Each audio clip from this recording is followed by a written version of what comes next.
false prophets are peddling a vision of Islam that is irreconcilable with tolerance and modernity and basic science. Today's terrorists can kill innocent people, but they don't pose an existential threat to our nation, and we must not make the mistake of elevating them as if they do. They're sneaky, dirty rats. Sneaky, dirty rats. Sneaky, dirty rats. How's that for change?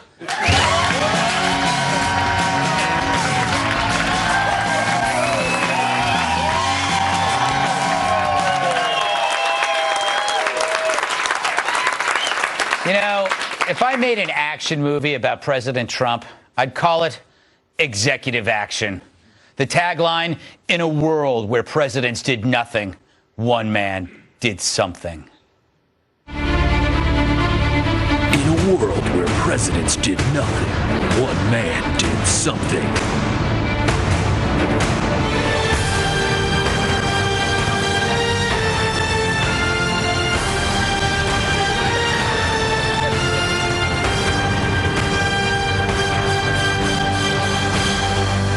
Executive Action. Yes! It's true. President Trump has done more things this week than I do in a year. This is what men do, I guess, who don't drink. It's scary. He's signing all sorts of crap. He's like Chuck Norris with a pen. It's weird. It's like he's treating this like an actual job. The kind where people actually review your work. It's so unpresidential. And when he's not doing something, he seems irritated or bored. It's like he's addicted to results. He's not a commander-in-chief. He's a CEO, which I guess beats being the teacher's pet like his predecessor. And the critics can't keep up. They're like cats chasing a fish truck. Trump is all news all the time. When he breaks wind, we break in. He vowed to end sanctuary cities, and why not? After all, sanctuary cities sound nice, but they aren't. It's like wintry mix, which sounds like a dessert, but it'll kill you. Or Montezuma's Revenge, which actually sounds like a tasty drink. But I wouldn't drink it. Or maybe I would if I were in a movie. Sanctuary cities are the perfect left-wing dream. It sounds morally superior until criminal illegals kill citizens.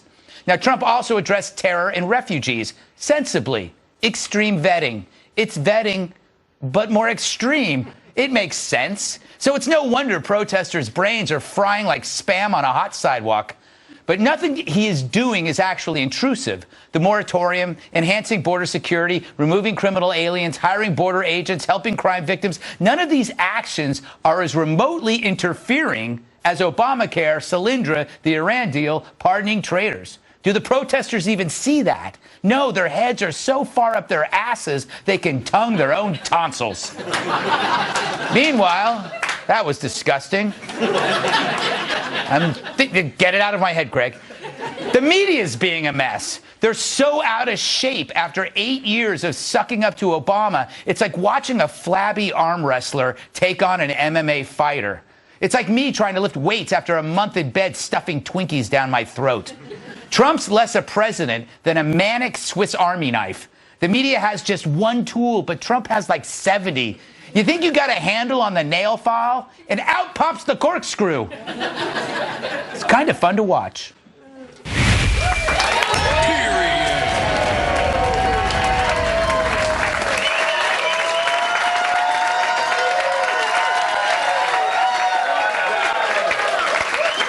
Let's welcome tonight's guest. He's so country, his pickup truck drives a pickup truck. Country music legend Larry Gatlin. She's so bright that in Maine, she's considered a lighthouse. Kennedy, host of Kennedy on Fox Business Network. He's so big that mountains climb him. TNA wrestler and Fox News contributor, Tyrus. And like a Smurf's blood, she's always blue. National Review reporter and Fox News contributor, Catherine Toon. All right, Larry. Yes. Good to see you, music legend. How would you rate Trump's first week? You told me not to quote Sophocles or something because nobody knew it, right? Yeah. So I'm going to quote God. Okay. People have heard of him. Well, there's a thing in the book. It says, "Ye shall know the truth, and the truth shall make you free." In this case, the lefties shall know the truth, and it shall really piss them off, you know? So the way I look at it, every day that the liberals and the progressives are torqued off is just a little ray of sunshine in my life. Yeah, you've been happier. A breath of fresh air. Yeah, so he made them mad. He must be doing so. I thought he was great. Like you said, he actually came to work and did a job, did something. Kennedy, I think his strategy is to throw so many punches that it's like, how do you defend it? He's signing this, he's doing that, he's talking to that person. He's a whirling dervish of dervishness. Absolutely right, Greg. Yes. And whirly indeed. So I think what the left and particularly the progressive media are waiting for him to do is either exhaust himself and punch so many times and so hard that his arms fall off. Yes. Or spin himself into a fit of dizziness that he can't recover from. But it's funny because, you asked what kind of a week he had, and there was so much. I mean, it was so voluminous, the number of executive actions that he signed to begin with, that you're actually going to need some historical perspective. You're going to need context and time to really figure out what this week meant, and we can't do it in 1 week. It's just too much, Kat. I find myself sitting in a corner weeping. I'm so overwhelmed. How does the media respond to something like this? It seems like they're in a panic mode. Yeah, they're responding can't help but notice how conservatives responded when Obama did the same thing his first couple days in office. Yes. Doesn't matter whether you agree with them or not. It's important to remember that when Obama came out with all these executive orders, the GOP literally sued Obama, yes. King Obama. So it's important to remember, hope he uses all the branches. You can be happy that he's going through what he said he would if you voted for him for these reasons. But I'm still a fan of small government. Me too. Yeah. This is a good point. Tyrus, I mean, this is not a conservative government anymore. This is actually government in action. He's actually doing stuff. What do you make of this? I think he's setting the table. He's obviously cashing in on what he did on his campaign, which kind of helps because the people who voted him like, yeah, good job. But he's kind of pushing his Republicans in a corner to where Obama waited too long. He lost the House, he lost the Senate, and then he got in all the obstruction. He's setting the table. This is the stuff we're going to do. You guys go figure it out. The executive order, he still needs them to get things done as far as funding and things like that. But he set the table. So if somebody has an issue with it, they'll be outed very quickly. Yeah. So he's very smart business-wise. It's a loyalty test, Larry. Well, see, let's think about the parties for a minute. The Democratic Party that John F. Kennedy was a part of no longer exists. So I would Well, most of offer those people are dead. Yeah, they're not around. It's from historical perspective. Oh, thank you, Larry. Don't interrupt. I'm Thank you. old. This is a career move, and I need this business. So what I'm saying is, so maybe the Republican Party, and I'm a conservative, I really am. I'm a Republican. I have an R beside my name. But maybe with him, maybe that party doesn't really exist anymore, or very small fragments. So we're seeing a total rebuilding of both of them as they're scrambling around. I'm for small government too, but if it takes big government to undo the crappy big government we had, I'm all for him. Keep signing that crap. It's they can't beat him, join him, Kennedy. It's like we've been small government for so long. Where did that get us? Well, I mean, you're into smaller government than even I am. Yeah, I want an anorexic government. I want the government to be smaller than an Olsen twin. Yeah, oh my goodness.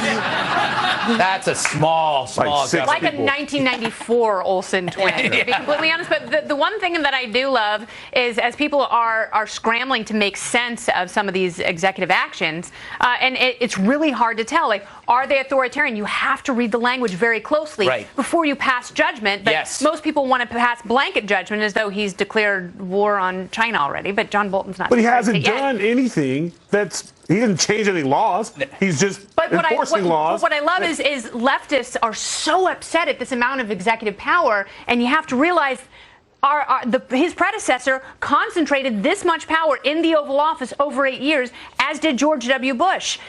President Obama campaigned on limiting that kind of power. He only expanded it, including the surveillance state and droning American citizens. Yes, that was good. The phone in the pen thing, when Obama said that, all conservatives were like, you're not a dictator! But now Trump is kind of doing the same thing. And they're like, yay! Yay! Sorry, but I have to point out that that's just true. But you know what? We live in an era, hypocrisy doesn't matter anymore. No. Right? Apparently not. And we deal with obstruction all the time. Yeah. Your own party can can cut your ankles out from underneath you. Ask Obama. So why wait for them?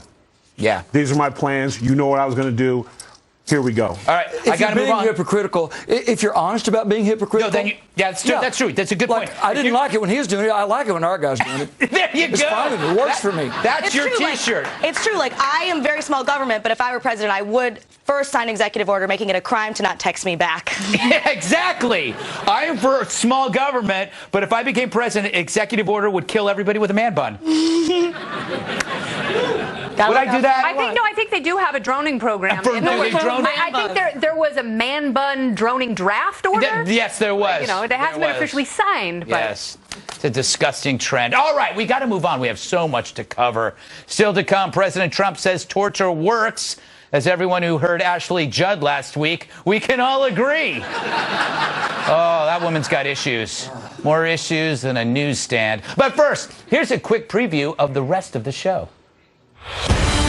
Coming up on The Greg Gutfeld Show, meet an enterprising group of dogs who want to join the labor force. Why your morning commute just got a lot more rough. Plus, we've got 80 uninterrupted minutes of Joe Biden giving a thumbs up. It's the awesome montage you never knew you wanted. And later, just how good is Lou Dobbs at parallel parking? We've got driving tips from the world's most electrifying newsman. What do all these stories have in common? No Donald Trump, which is why we're not doing them. None of these stories on Gutfeld tonight.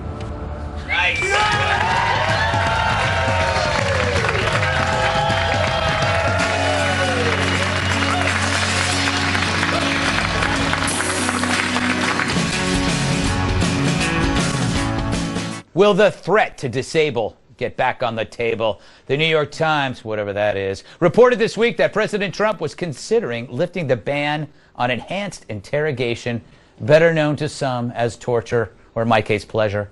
And in an interview with ABC's David Muir and his hair, the president said he thinks torture works. Oddly enough, no one had any strong feelings on this. I believe virtually all of my members are comfortable with the state of the law on that issue now. And torture is illegal. And torture is not legal. So, and we agree with it not being legal. They make a lovely gay couple. On Friday, President Trump was asked about the matter again, and he said this. We have a great general who has just been appointed Secretary of Defense, General James Mattis, and he has stated publicly that he does not necessarily believe in torture or waterboarding, or however you want to define it, enhanced interrogation. I don't necessarily agree, but I would tell you that he will override because I'm giving him that power. Now, when President Obama banned it, he let the whole world know that we don't torture. But see, Trump's a guy who, likes to keep his options open, and he doesn't like telegraphing his moves to the whole world. You think the idea of President Trump allowing torture didn't scare the crap out of the world? Of course it did. That's the point.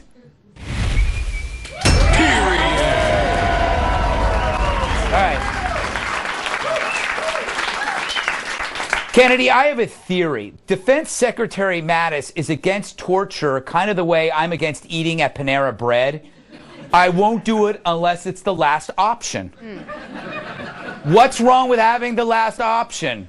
Well, why didn't you ask Senator John McCain? I could, but I knew the answer. Yeah, who spent several years as a prisoner of war being tortured, and I think he's probably the utmost authority on this, not only in Congress, but in our country. I mean, the guy, I know some people don't like their heroes who were captured, but he has such amazing personal perspective on this, and he says the torture is wrong and it's not something we should do, and we are better than that. And I know the president cites that's my point, that jihadists go lopping people's heads off and they do awful things to people, but let me tell you something. There are a bunch of people in Syria right now crossing monkey bars and wearing the same undies for several months at a time, and they're not going, ooh, they're going to torture now? Oh, I'm going to rethink my entire personal philosophy. Yeah. But okay, but I want to go to Larry because I know he'll agree with me. That's right, Greg. Kennedy said something that we hear an awful lot of. We're better than that. I'm not. I am not. I'm not better. I agree. I knew you were going to. I'm sorry. I am not a better person. I'm not. I'm not a better person. But there's a difference in being personally against it and having the state torture people on our behalf, and that is wrong. All right. I honor Senator McCain. He is a patriot. I don't think he has an unbiased position. He was unfortunately tortured. The question is, how many of you ever did something really bad and you went home and your mama said, if you don't tell me what you did right now, I'm going to spank your butt? How many of y'all had that happen? Yeah. How much faster would you tell her the bad thing you did if she was going to waterboard your ass? That's what I want to know. But we're not talking about people like you and I here, though, okay? These are people who are down to legit blow themselves up. Yeah. So I feel like waterboarding is like a pretty chill experience for them compared to that. I don't think so, because you know Blowing what? up's right now. I don't think that's true, because waterboarding, okay, the people who blow themselves up have the end result being nirvana. Not nirvana, that's not what they call it.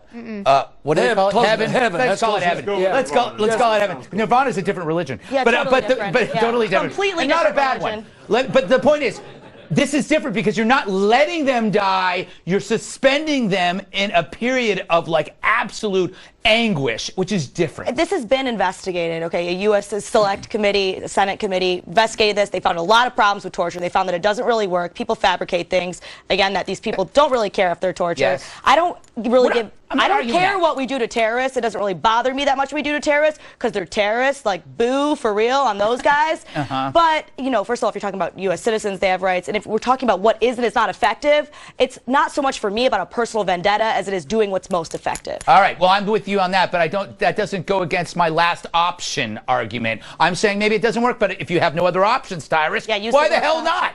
This is my care face. I don't give a damn what you do to him. Yeah. And you know what? And to your thing, sometimes the fear is better than the actual act. Right. William Regal, who's a great old school wrestler, he never spanked his children, but they always were in fear of it. He said the day I spanked them, they lose the fear. So knowing that we could go to those depths to get what we need under discretion of if General Mathis said it had to be done, I'm good with that. As a child, I was always scared that they weren't going to spank me. But what was actually worse? The ass whipping or waiting for it? Waiting for it. The walk home from school? Yes. Yeah, and everyone knows. You knew it was happening. Yeah. By the way, that happens now when you're married. Okay, when you're walking home. But what's the ultimate goal? Do you think you're going to change people's behavior and you're going to dissuade people from becoming jihadists? That's not going to happen. No, that's not. No, I just want to get one piece of information out of him because it might have to do with saving somebody's life, and then I'd kill him anyway. When does that happen? Why would they tell you? Don't you watch 24? It happens on 24 all the time. That's the problem. It's in fantasy. It happens. That's not fantasy. That's a documentary, Kennedy. The classified 6,000-page Senate report where they went case after case and talked about not just waterboarding, because I actually agree with you. I don't know that waterboarding is torture, but there are some of those enhanced interrogation techniques that we don't talk about openly that are so disgusting that we shouldn't be doing them as a nation. Our government should not be perpetrating certain acts against other human We're not doing it as a nation. We're having other people do it for us. But by the way, that's not true. You know what? We all talk about how horrible this is. What is the worst torture? Tickling. No one ever talks about tickling. Why don't we start tickling them? Have you ever, seriously, if you're ticklish, you will do anything to stop somebody from tickling you. Am I right? Yeah. Why are we tickling the terrorists? Maybe we are. You know what? Would you be against it? No. Tickling? No, I mean... Then you're a hypocrite. I'm not a hypocrite. I'm not against... I said I don't care what we do to them. I'm saying let's try to talk about what's effective. Tickling! I like results. I'm a results person. I like risotto. You know what the thing is? You know what's interesting too? But we got to go. We're all aware that you can't tickle yourself, right? Because you have what are these called? Fingers. They have sensor. They can feel, and so the area they're tickling. So your mind can't figure out what's being tickled. And you're worried about me talking about Sophocles? Yes. And you're going into like finger. My point is that's why tickling is so torturous, because you can't control it. Isn't that what waterboarding is? Just a funner way to tickle. More fun. It's tickling with a slight hint of drowning. Yes, a slight hint of tickling with drowning. Yeah. All right, up next. I'm a moron. A scoop so juicy you'll need a bib to enjoy it. But first, a Secret Service agent who can't keep a secret. Should she be fired for sharing her views about her new boss on social media? That's next. Series Tease.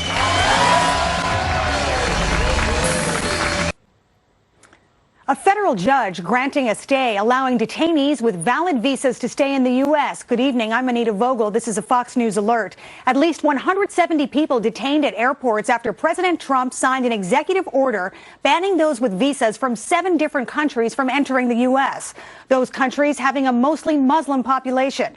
The order also targeted flight crews from those countries. Protesters gathering at JFK and other airports. Airlines around the world were turning away passengers bound for the U.S.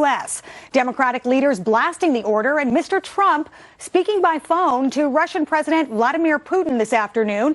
The White House has yet to release the details of the phone call, but are calling it a polite conversation and the first step towards improving relations between the two countries. I'm Anita Vogel. Now let's go back to the Greg Gutfeld Show.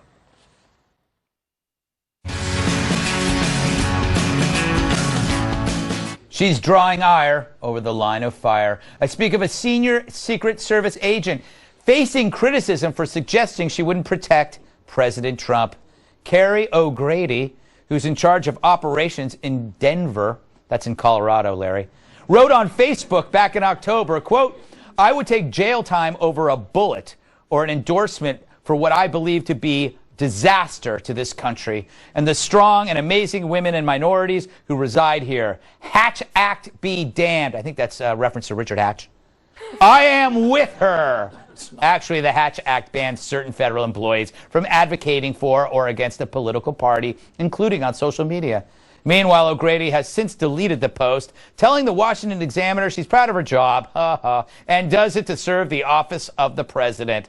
As punishment, she's been forced to listen to 24 straight hours of this.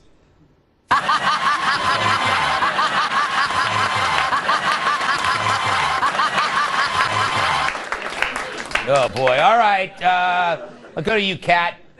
Shouldn't she resign? Like, for example, if you were working at Fox News and you let the bosses know, I just want to let you know that I'm not going to be talking about politics. Yeah. Or I'm not even going to show up today. You relinquish your job. She should resign. However, it is important to note that she wrote this in October when literally everybody thought Hillary was going to be president. You know, except for the people who watched. She probably thought that was the common knowledge or common thought that everybody had. So it's kind of like when the things you text to other men, when you're dating a guy but not officially yet, and you don't worry about it because technically you're not responsible, so you don't think about it until you and the guy start dating and he goes through your phone, and then you wish you'd taken some time to do some deleting. That's exactly what this sounds like something just happened. Maybe. Yes. All right. Well, that's too bad. I have a theory, Larry. I call it TSDD, Trump Self-Destruction Disorder, in which Donald Trump, or the election causes you to destroy your career. You see Madonna talking about bombing things and whatever. It's like it short-circuits your brain, so you just do stupid things. Yeah, they're so fried over the whole thing. I mean, aren't there, like, things, if you're a basketball player, aren't you supposed to shoot?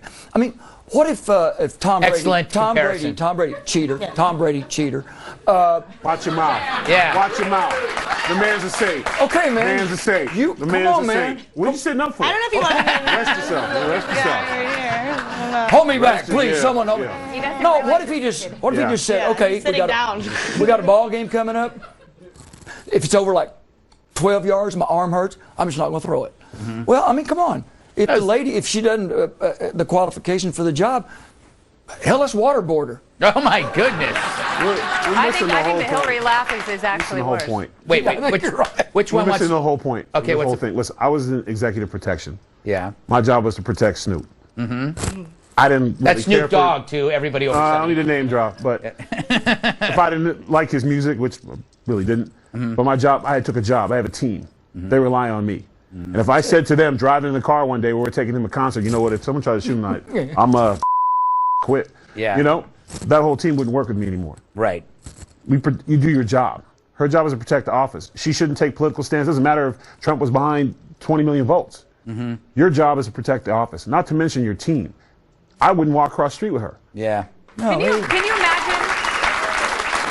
It's your job. So I was speaking talking with a family member in law enforcement who said, well, I think she's going to enjoy her new detail in Nome, Alaska, where she'll be mopping up after the agents at the end of the day. It's going to be real fun. She might be reassigned. But she should absolutely be fired. I mean, it's like a surgeon walking into an operating room, scrubbing in, and being sterilized, and the patient is anesthetized and just going, I'm not going to operate. I'm just not going to do it. I don't like his I'm just not going to do surgery. I'm just not going to. No, he's a liberal. I mean, he's a conservative. But oh, my like, God, I can't operate on. I'm with her. Therefore, I wouldn't take a bullet for Donald Trump. That is, you know, when you're looking down the job description, 1A is take a bullet for the president. 1B is shut your pie hole. And, you know, she's having difficulty doing the first two things on the job description list. It's called secret. She can't keep a secret. And service, and she can't service.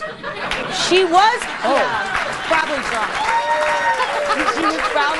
She was probably very drunk at the time when she was very wrote drunk. It. Yes, she was She's very having some Sauvignon Blanc. She was like, yeah, you know what? I'm going to say how I really feel. We've all done and by the way, there's a lot of women who would love that job, a lot of women who would love that opportunity, and she's supposed to set an example as one of the few women who's a Secret Service agent, and she's showing herself as to be emotional about this. A coward. Please don't equate my entire gender with this woman. Please. I did that for you. You did that just for me. Yes, yes. But yeah, I keep things I shouldn't be saying on Facebook. They only affect my personal life, not my professional life. Yes. That's not good. Yeah, it's not. Yeah, I'm alone a lot. All right. Coming up, a story so electric it can power your toaster. But first, President Trump wants to send the feds into Chicago to clean things up. They should start with a river. It smells terrible after it rains. If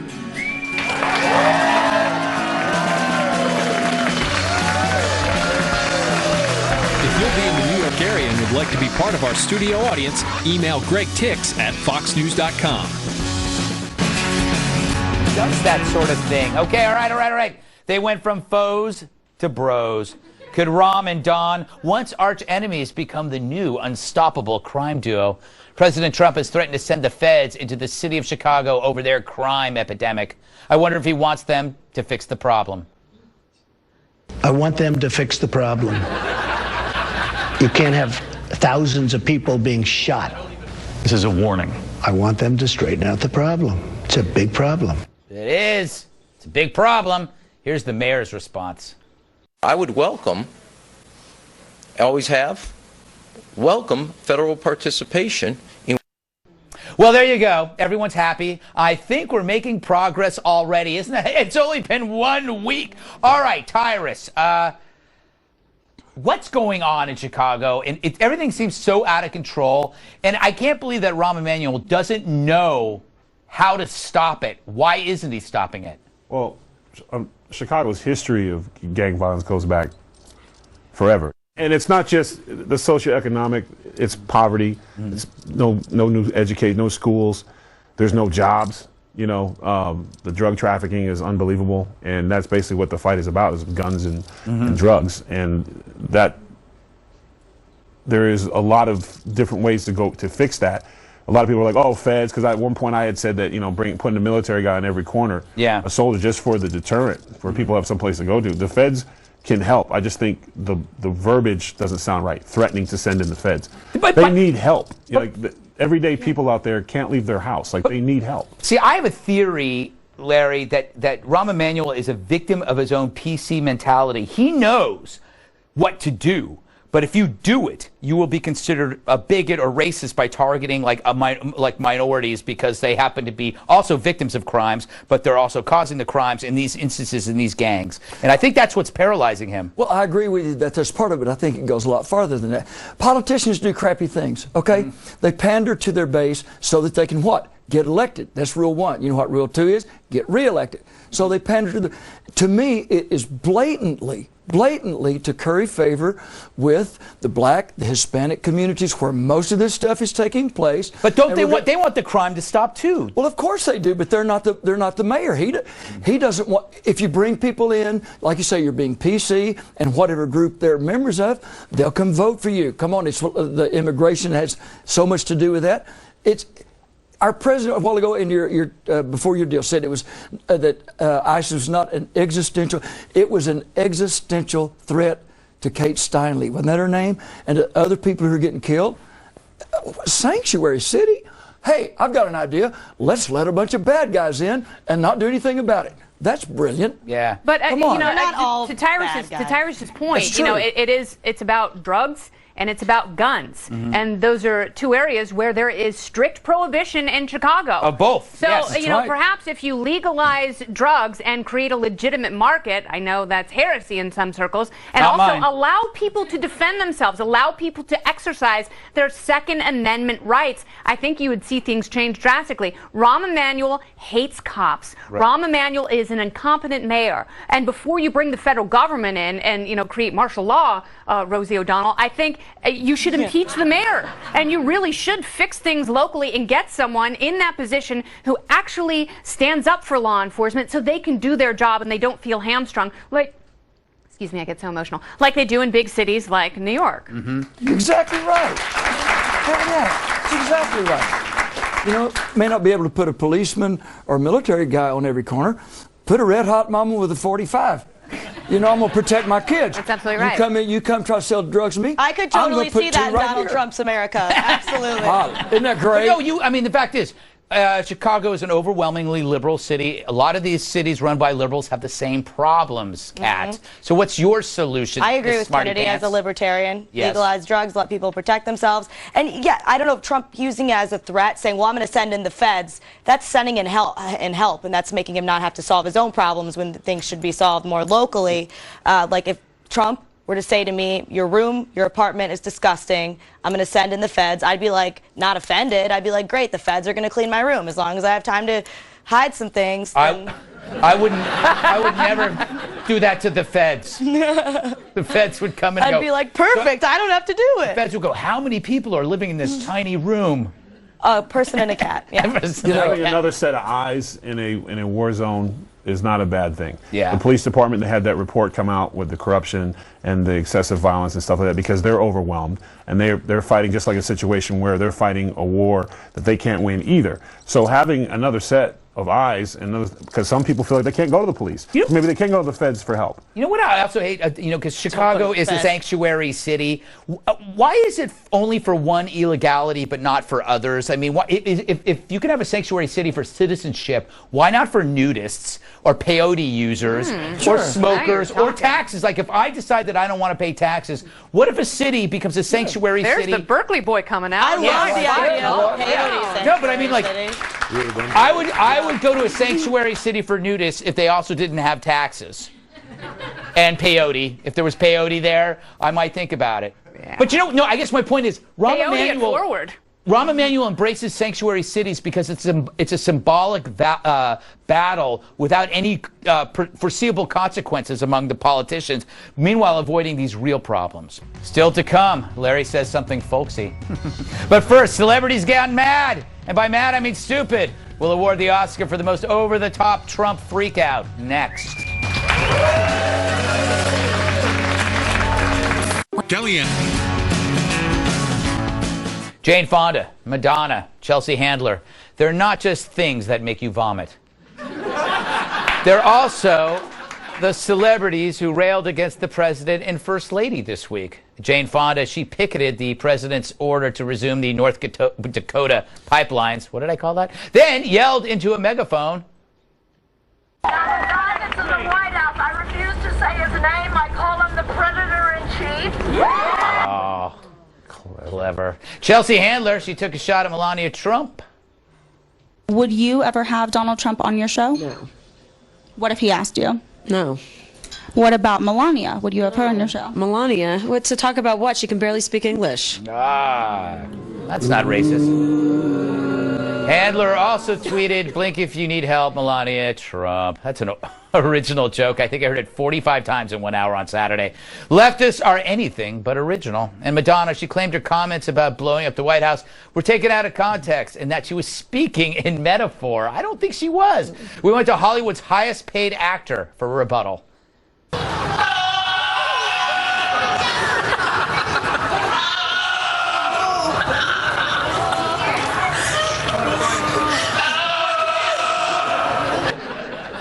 Stunning. You know, Larry, you're a country music legend. You've been around for 70, 80 years.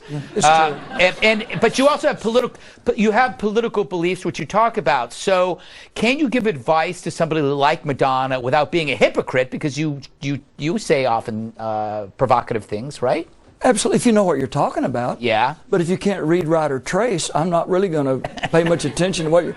You know, Peggy Noonan said in the Wall Street Journal 6 or 8 weeks ago, she said, those who do not read deeply will not think deeply. I don't think anybody can... I didn't read that. Well, you should. Think that they really, really know what they're talking about. That thing right there, those are the most addictive substance on this planet, is the spotlight. I know. Once you've been in it, when you're ushered out of it, it kills you. These people, are you digging it? Is it true? Yeah. It's true. So getting back into it, if they really could make a great argument about what they were talking about, personally, for me, and it comes back to this as a conservative, this is one of the things, you have lost the moral high ground to me to talk to me about anything about Donald Trump or anybody else. If you really believe it's okay to stop a beating heart in a mother's womb and sell the baby parts to buy a Lamborghini, I'm sorry. You don't have any credence for me. So they're actors and actresses doing wonderful performances, and they couldn't point to D.C. or Syria on a map, and they're telling us to get out. I just blow it off. Kennedy, you've probably interviewed many of these people or know many of these people in your vast history on MTV. Are we too hard on these people?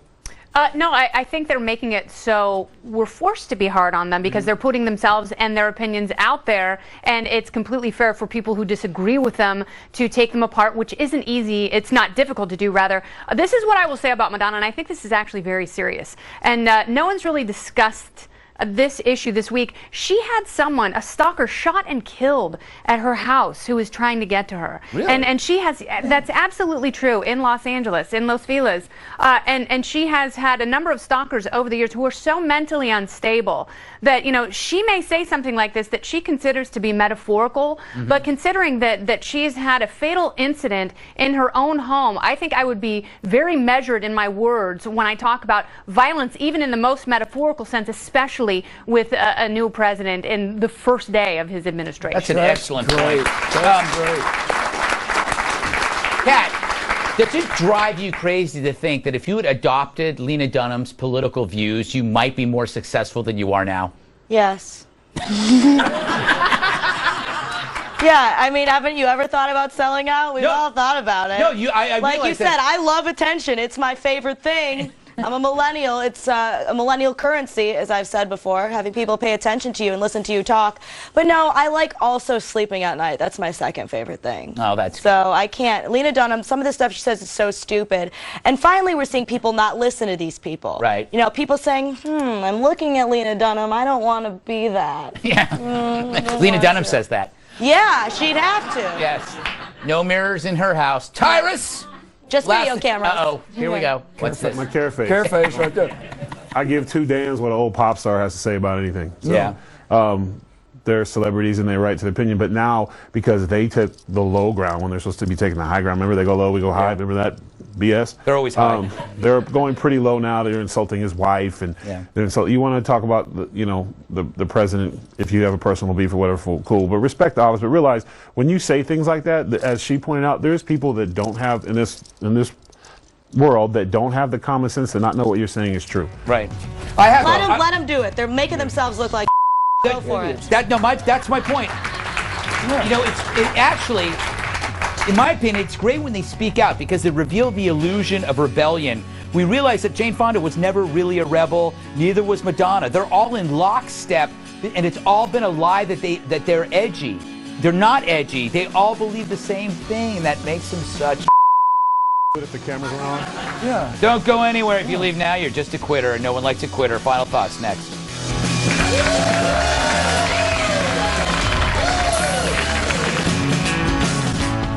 Quick program note, we're taking the show on the road next weekend. We'll be live from Houston, which is in Texas, the site of Super Bowl 51, Saturday at 10 p.m. Eastern Time.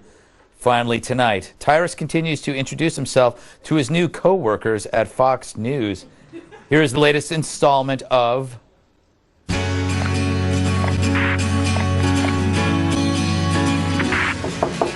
Mr. Rivera. Come on in.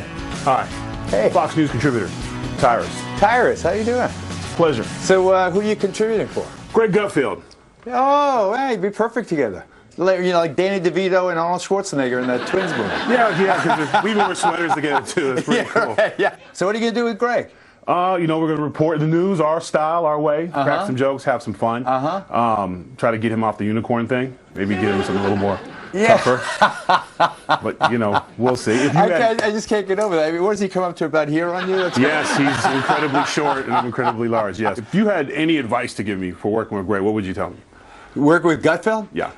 Don't get ticked off by his sarcasm. This is a guy that lives in a sarcastic world. He's got this big sourpuss, but he's actually pretty funny.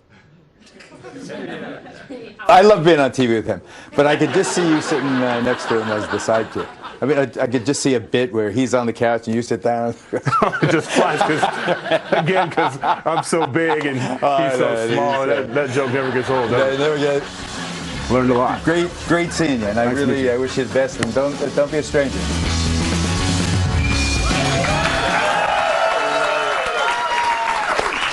Thanks to Larry Gatlin, Kennedy, Tyrus, Catherine, our studio audience. I'm Greg Gutfeld, and I love you, America.